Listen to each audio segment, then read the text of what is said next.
Good evening, ladies and gentlemen. This is your captain speaking.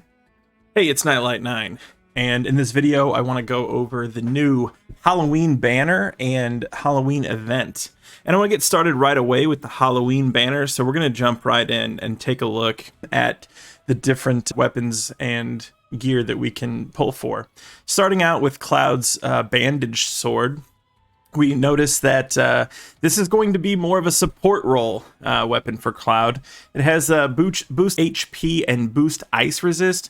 HP is always great, and if you can, get it leveled up a bit, it's a pretty good boost. The ice resist, take it or leave it. I'd rather see a general stat like magic defense or physical defense, but it is what it is.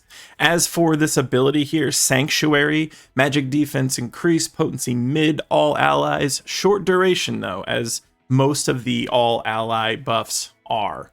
Now, buffs are generally more useful than debuffs, so this is going to be pretty useful if you want to build Cloud as more of a support character. It's also worth noting that if you were able to obtain his crystal sword, and we'll take a look at that just to remind everybody, it does give the ability to heal all allies. So basically you could build him into a dedicated healer or a support unit, secondary healer, buffer, however you want to do that. Personally, this banner I think is going to be really important, mostly because we want to really start thinking about how we want to build our teams and our individual characters. Are we looking to build, one really strong healer, one really strong DPS, and a flex unit? Are we looking to have multiple people that can fill the role of healer or multiple people that can fill the role of DPS? Because both of those are viable, but it will affect whether you decide to draw on any given banner. So moving farther along, we're going to look at Bandaged Coat. Nothing super insane here. Boost HP is helpful. Boost Heal. This would be more, again, to have him more towards a dedicated healer role. That's not what I personally want to build Cloud for. It's perfectly fine if you do, but that's not what I want to build for, so I will not, if I do pull on this banner, it won't be to get either one of these particular weapons. And again, while I think Bandage Sword, the ability Sanctuary is nice, I'm not as big of a fan of lower duration buffs. I just find them a little bit harder to work around, although they can be helpful, especially if you're doing co-op or obviously against AoE stuff. But as we will look at later, Aerith's new event weapon, the Chocobo Staff, is going to have a very similar ability. Obviously, it's going to only target single allies, but the duration is going to be 3 to 4 times as long. So it will be something that will last much longer throughout the battle. So what I'm actually excited about here, and it's kind of a double-edged sword, if you get the pun there, is Sephiroth's items. So first, Dark Heavens. This sword looks sick. I really love the way that they've made this look. Things that I'm not extremely excited about is it is a attack-based weapon. If we look here, even the sigils, the materia slots are slotted for attack. Circle Sigil boost +2 is great. I personally don't have any of those yet. We have the X Sigil break, we have the triangle with Cloud, but we don't have this, so that is pretty helpful. This wind ability that it gives, also physical damage. And I assume that everybody who's building Sephiroth up to this point is building him for magic because nearly all of his weapons are geared towards it. His kit in general so far has been designed towards it. But this wind potency, this is actually pretty good. Especially if you didn't draw on the last banner for Aerith. More and more enemies are starting to have weaknesses to wind. And if the game likes to do anything, it is try to give you weapons around the time that they're going to start changing things up. And we also saw that with the last Sephiroth event weapon, where it gave the defense boost, and Barrett's weapon that gave the defense boost. And Sephiroth in those, EX battles and crash battles was doing a lot of high physical DPS. So the game could be signaling, and that might be something that you want to do. You might want to speculate and think, obviously, the last event, wind weaknesses were a thing. Wind weakness is a thing in this event against the event boss, but it could continue to go even further. So it is something to think about. I think this is going to be just highly speculative if you want to look at it that way. But I'm also really excited about Dark Harbinger. One, because this outfit also just looks sick. I really like what they've done with that. And if we look here, boost HP, definitely nice, but Wind Mastery for the wind ability damage, plus 20%. I'm a little bit disheartened that it's not as high as, Cloud's Battle Garb, or even the other secondary outfit that we had for Sephiroth when he first came out. Those were both plus 35%. So I'm a little bit disheartened that it's not quite as high, but still going to be useful, especially if, you're using Sephiroth as one of your main DPS.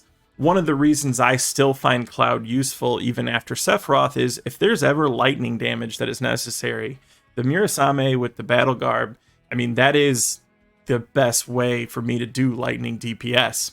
And with Sephiroth and his edged wings and his other outfit, ice damage, right? So we're kind of, if you're following along with those banners, you're checking off elements one by one.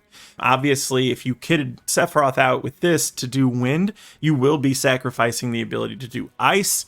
That is something to also consider, and whether or not you're going to pull for this. But generally speaking, I think if you were going to go for this banner, and like I said, this is just a general thing, I would definitely be going for Sephiroth's items over Cloud's, mostly because even though it is a shift to physical versus magical for Sephiroth, the wind potency, that's going to be good even for magic attacks. So you don't have to use that sword in the first slot, and it still keeps him as a DPS role. Whereas Cloud's, it's kind of like taking a 180 and saying, okay, now we want you to be a support, which he totally can be. Another thing you want to make sure of if you decide to draw is make sure you're doing your wish list here. Make sure you're trying to get the items you want. I've put lifeguard wraps in here because I don't have them. I put prime number in here because, I don't have it. I have it at 4-star. And I've found out with the Sephiroth battle that having a secondary healer, especially a secondary healer that can do AoE, so that you can really get everybody healed up from big hits, can be super helpful. So those are some of the things that I've made sure to put on my wish list, but you can put on anything you want, especially if you're going to invest in several pulls on this. Whether or not I will be going for this, I am not 100% sure. My best advice is this ends November 9th. So this is quite a long banner. And because of that, I think I would wait to see how things play out. If you remember the last event that was similar to this, the summer event, the beach event, there was a second banner that came out, about halfway through. And so I expect there to be another banner that comes out halfway through this Halloween event. Rumor has it it's going to be maybe Glenn and Zach. I don't know for sure, but you might want to also see, especially if you're free to play, you have limited crystals, you might want to see what else there is. The one good news I can say, though, as far as if you do want to pull, is look, I pulled all of my crystals on the Sephiroth banner. I even pulled the next 3,000 crystals, or actually 6, I think, that I earned. And I've been able to earn 33,800 crystals since then. So the game is good about giving us crystals. I don't expect that to change in the near future. So I think you should wait a little bit. Kind of, if anything else, even if you don't care what the next banner would be, just to really give yourself some time to think about how you might want to be building your teams going forward, how you might want to build individual characters. That, I think, is going to play a bigger role or be more important as to your decision to pull than most other things. Now, if you just want them because they look cool, which I totally understand, then go for it. At the end of the day, playing this game should be fun. It should make you happy. And so you should do the things that feel fun and make you happy. And if that is getting costumes that look amazing, then by all means, go for it. Okay? Just know that if you're going more for power or meta or whatever you want to call it, I would probably just wait. Don't just dive right in. Give it some thought. Just real quickly, the other thing I want to show is the event. And again, if you've watched any of my other videos, you know I am really, really big on event weapons. They are amazing. Anything that you can earn in this game for free is amazing. And The Chocobo staff is just perfect for how I want to play Aerith. I build her as a healer, and we can see here, boost heal, boost magic defense. That's perfect. Helping her be more survivable, or helping her have more survivability, and helping her increase her heal. Solid mana ward here is a very good mid-potency magic defense increase to a single ally. We can see that if we're able to max it 38 seconds with a max potency potential of high, I think that's wonderful. And over here, attack boost, magic attack boost. It's probably never going to be my main weapon on Aerith for that reason, but I still think it is a wonderful secondary weapon for her. So I would highly encourage everybody to do their best to try to max that. Otherwise, just amazing rewards here, guys. You know, and I talked in a few videos back about, you know, spending your stamina wisely. Thankfully, one of the things that they've done now is there's another campaign where they're giving us plenty of stamina tonics every single day. I would be using those to grind this event to get as many of those free rewards as possible. I think there's so much value here, and all you have to do is play the game and spend those free stamina tonics that you're getting. Let me know what you think about this banner, whether or not you're going to be pulling, waiting to pull, or anything else.